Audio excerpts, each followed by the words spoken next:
नमस्कार दोस्तों, स्वागत है आप सभी का अपने अगले टॉपिक में। तो पूर्व कक्षा में हम पढ़ रहे थे संधि में स्वर संधि के बारे में, और स्वर संधि में आज हम अपने अगले टॉपिक की बात करते हैं। और अगली संधि है पूर्व रूप संधि। पूर्व रूप संधि विधायक जो सूत्र है वह कौन सा है? तो पूर्व रूप संधि विधायक सूत्र आता है एंग पदान्तादति। अगर इस सूत्र को हम ध्यान से देखें और इसमें अगर इसका पदच्छेद करें तो देखते हैं कि एंग कहाँ बनता है। तो एंग प्रत्याहार के जब रूप चलाते हैं तो पंचमी या षष्ठी विभक्ति एक वचन में एंग बनेगा। एंग प्रत्याहार के जब शब्द रूप आप बनाते हो तो पंचमी षष्ठी विभक्ति एक वचन में एंग बनता है। और पदान्तात प्लस अति, यह इसका पदच्छेद होता है। तो पदान्तात कहाँ बनता है? तो पदांत शब्द से पंचमी एक वचन में बनेगा पदान्तात। और अति कहाँ बनता है? तो अत से सप्तमी एक वचन में बनेगा अति। जगत की तरह अत के रूप चल जाएंगे और जैसे जगती बनता है वैसे अति बन जाएगा। तो इस प्रकार से एंग पदान्ताद अति, इसमें तीन पद हमारे सामने दिखाई दे रहे हैं, पदांत, एंग और अति। अब क्योंकि पदान्तात और एंग दोनों पंचम्यंत हैं तो इससे आपको समझ में आ जाना चाहिए कि पदांत एंग का विशेषण है, इसको डिनोमिनेट कर रहा है। तो यहां पर इसकी वृत्ति अगर हम देखें तो इस सूत्र की वृत्ति आती है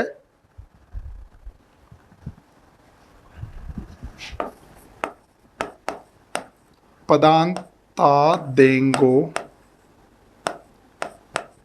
अति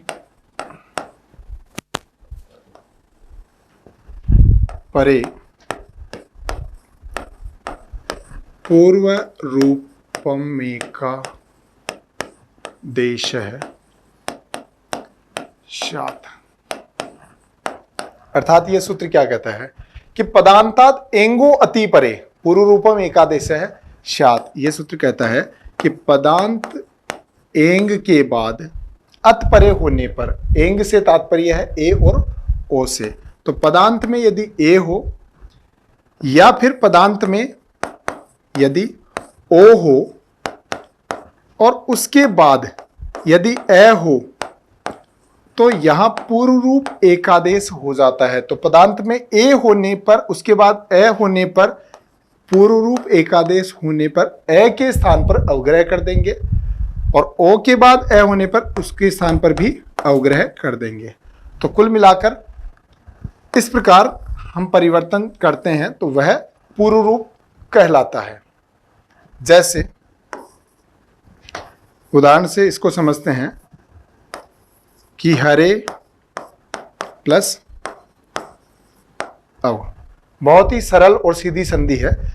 आपको देखना खाली इतना सा है कि पदांत में ए या ओ होना चाहिए। जैसे हरे प्लस अव, तो यहां पर क्या है, हरे में ए के बाद में ए दिया हुआ है, ए पदांत में है और ए के स्थान पर अवग्रह कर दिया जाएगा। तो क्या बनेगा?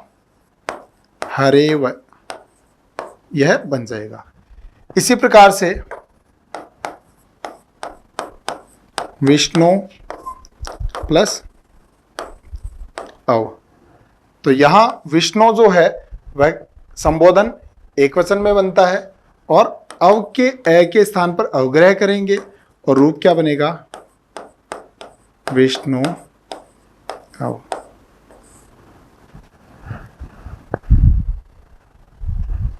अब यहां पर और उदाहरण देखें, जैसे वृक्षे प्लस अस्मिन। तो वृक्षे प्लस अस्मिन, तो यहां वृक्षे सप्तमी एक वचन में बनता है, पदांत है। अस्मिन में ए को अवग्रह करेंगे, रूप बन जाएगा वृक्षेस्मिन। इसी तरह से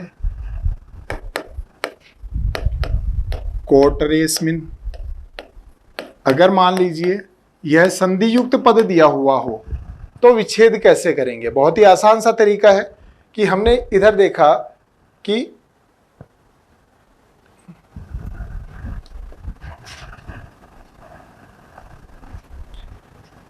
विग्रह करते समय ए के बाद ए हो तो ए को अवग्रह में चेंज करते हैं। संधि युक्त पद बनाते समय ए को बाद को अवग्रह रूप में चेंज कर देते हैं। तो यहां वापस जाते समय क्या करेंगे, अवग्रह के स्थान पर ए कर देंगे, उससे जस्ट पहले प्लस लगा देंगे और इधर वाले को इधर लिख देंगे, इसको इधर लिख देंगे। जैसे क्या बनेगा, कोटरे प्लस अस्मिन। इसी तरह से संसारे प्लस अधुना। तो संसारे सप्तमी एकवचन है, पदांत है, और अधुना में ए को अवग्रह करेंगे और क्या बन जाएगा, संसारे अधुना। अब यहां एक विशेष बात ध्यान रखने की है। इस तरह से आप सारी संधियां पढ़ लें और लास्ट में जब आप संधि पढ़ते हैं और जब लास्ट में सारी संधि कंप्लीट हो जाती है तब आपके साथ बड़ी समस्या आती है, क्योंकि यह संधि और है बहुत गंदी। अगर आपने सारे कंसेप्ट क्लियर नहीं करे तो ये लास्ट में आपको कंफ्यूज कर देती है, और एक बार आप कंफ्यूज होना शुरू हुए तो परीक्षा में आपके फ्यूज उड़ जाते हैं और वहां वो प्रश्न गलत करके आ जाते हैं जो आपको सही आता था या कर सकते थे। उस कंफ्यूजन को दूर करने के लिए यहां हम दो चीजों का विशेष चर्चा में शामिल करेंगे, और वो क्या है, ध्यान से देखें। अब इसका थोड़ा सा तुलनात्मक अध्ययन हम करते हैं कि सामान्य उदाहरण तो कोई भी कर लेगा, अब इसको तुलनात्मक अध्ययन करते हैं कि ए के बाद में ए है, यहां भी ए के बाद में ए है। एक जगह हम जैसे उदाहरण से समझें कि चे प्लस अनम, और एक उदाहरण है हरे प्लस अव। तो दोनों ही कंडीशन में सामान्य विद्यार्थियों को, जिनको ये समझ में नहीं आ पाता कई बार कि पदांत है अपदांत है, कईयों को लगता है कि जैसे ये तो दोनों ही पदांत ही है, दोनों ही अंत में ही दिख रहे हैं हमें। तो ऐसा नहीं होता, दोनों अंत में नहीं है। कैसे नहीं है, क्योंकि यहां जो हरे है वह संबोधन एकवचन का पद है, हे हरे, तो यहां संबोधन एकवचन का पद है। ध्यान दें, जो विद्यार्थी सोच रहे हैं कि यह पंचमी षष्ठी एकवचन का पद होगा, तो पंचमी षष्ठी एकवचन के पद में हरे है विसर्ग आता है, यहां विसर्ग का प्रयोग नहीं है, तो इसलिए यह संबोधन एकवचन का पद है। दूसरी बात कि यहां चे अगर देखा जाए तो ची धातु से लुट प्रत्यय लगने पर ची को गुण हुआ है और चे बन गया, अनम जोड़ने पर फिर चयनम बन जाएगा, लेकिन यह पदांत नहीं हुआ। चे जो है वह धातु है, पद नहीं है। पद संज्ञा कब होती है, जब उसमें शुभ तिंगंतम पदम, शुभ या तिंग लगते हैं। तो यहां हरे में संबोधन एकवचन में है, सुविभक्ति लगी है और यह पद बना है, और इसलिए यह पदांत है। तो सबसे पहली बात तो हमें यह समझ लेनी चाहिए कि कंडीशन दोनों में सेम है, अंतर इस बात का है कि अयादी संधि में भी कंडीशन यही थी, ए के बाद ए था, और पूर्व रूप में भी कंडीशन यही है कि ए के बाद ए है। तो यहां अंतर इस बात का है कि ये पदांत में होना चाहिए, अगर पदांत में नहीं होगा तो अयादी हो जाएगी। जैसे चे प्लस अनम, तो चे ए प्लस अनम, यह कंडीशन है। ए के स्थान पर एच ओ वायव्य सूत्र से अय करेंगे और मिलाकर बन जाएगा चयनम। इसी प्रकार से हरे अव, यहां पर यह पदांत है, इसलिए यहां पर एचओ वायव्य की प्रवृत्ति नहीं होगी, क्योंकि एचओ वायव्य जो करता है वो अपदांत की स्थिति है। यहां पदांत होने के कारण इसको इंगय पदांतादति से ए को पूर्व रूप करेंगे, अवग्रह बनाएंगे और रूप बनेगा हरे। इसी तरह से ओ के उदाहरण भी दोनों में मिलते हैं। जैसे ओ के बाद ए अयादी में भी होता है, और पदांत में ओ के बाद ए इसमें भी होता है। तो यहां लेकिन वही अंतर है कि पदांत में होना चाहिए। जैसे दोनों को उदाहरण से समझते हैं कि भो प्लस अनम, और दूसरी बात करते हैं जैसे कि विष्णु प्लस अव। दोनों में ही हमें ओ दिख रहा है, ओ के बाद ए भी दिख रहा है। ऐसी कंडीशन में क्या करें, तो यह पदांत नहीं है, जबकि विष्णु संबोधन एक वचन में बनता है, पदांत है। तो पदांत में होने के कारण ए को एंग पदांतात अति से अवग्रह होगा और रूप बनेगा विष्णु अव। और यहां भो प्लस अनम से एचो अवायव सूत्र की प्रवृत्ति होगी, अयादि होगी। तो भय में ओ है और ओ के बाद अनम है, तो यहां पर ओ के स्थान पर अव होगा और भवनम यह बन जाएगा। तो इस प्रकार से भवनम बनेगा। तो एक तो यह कंडीशन आपको याद रखनी है कि पूर्व रूप और अयादि दोनों में ए के बाद ए और ओ के बाद ए दिखेगा, लेकिन दोनों में पदांत और अपदांत का अंतर है, पहली कंडीशन। दूसरी बात कि कई विद्यार्थी पूर्व रूप और पर रूप में कंफ्यूज रहते हैं, कि पूर्व रूप और पर रूप में कंफ्यूज रहते हैं कि दोनों में ही ए दिखता है, दोनों में ही ए भी दिखता है।